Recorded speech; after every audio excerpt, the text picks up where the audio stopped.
Hi దోస్తులు, మళ్ళీ వచ్చేసిన మేమైతే ఈరోజు గురుకుల ఎగ్జామ్ రాయడానికి మా పిల్లల్ని తీసుకుపోయినా. మా బాబుని అక్కడ హాస్టల్ లోపలికి పోయినాక మేము అందరం చెట్టు కింద ఇలా కూర్చున్నాం. ప్రతి ఒక్కరు ఆడొక్కలు ఈడొక్కలు అందరం కూర్చున్నాము. ఎక్కడోళ్ళు కూర్చొని ముచ్చటైతే పెడుతున్నాము. మీరేం చేస్తారు, నేనేం చేస్తాము, ఇదంతా ముచ్చట పెట్టుకుంటా కూర్చున్నాము. పిల్లల గురించి, పిల్లలు ఎట్లా చదువుతారు, ఏం కథ అనేది.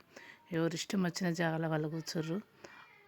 నవ్వుడే నవ్వుడు. ఆ చెట్టు కింద కూర్చుంటే చల్లగా గడుపుకు అందరికీ నిద్ర వస్తుందట. కొంతమంది వండుకుర్రు, కొంతమంది వండుకుర్రు, కొంతమంది కూర్చోర్రు.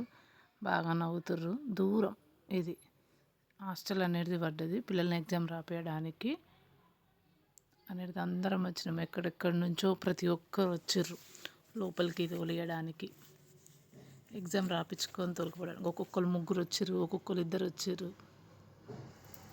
ఇదంతా జనం ఆ చెట్టు కింద కూర్చుంటే, ఆ చెట్లలో కూర్చుంటే, మామిడి చెట్లల్లో ప్లస్ ఆయన వచ్చి అందరినీ తిట్టిండు అన్నమాట. ఇక తిట్టంగానే ప్రతి ఒక్కరు అందరూ లేచిర్రు. అలానే కూర్చోండి, అలానే పండుకోండి అనుకుంటూ ఆయన తిట్టిండు. తిట్టంగానే ప్రతి ఒక్కరు లేచిర్రు. ఎక్కడోళ్ళు అక్కడ లేచి నిలబడ్డారు ఉన్నోళ్ళంతా. మేమైతే ఇక లాస్ట్ కదా, పోతున్నాం కదా అని పిల్లలకి ఎగ్జామ్ టైం అయిపోయింది. అందరం ఫోటో అనేది దిగినాం. ఫోటో దిగి మేము ఎక్కడోళ్ళు అక్కడ ఇక ఒకరికొకరు నంబర్లు తీసుకొని బాయ్ అనేది చెప్పుకున్నాం అందరం. ఇక అలా ఉంటుంది. కూర్చున్న 10 మెంబర్స్ అయితే కూర్చున్నాం. ఇంకా 6 మెంబర్స్ వాళ్ళు వెళ్ళిపోయారు. ఇక్కడనైతే మేము కూర్చొని చూసినాం. ఇక పిల్లలు వచ్చే టైంకు తల్లిదండ్రులు అంతా ఫుల్ పబ్లిక్ ఇగో ఇక్కడ అనేది కూర్చోరు. ఇంకా చెట్లలో మంది ఉన్నారు బాగా.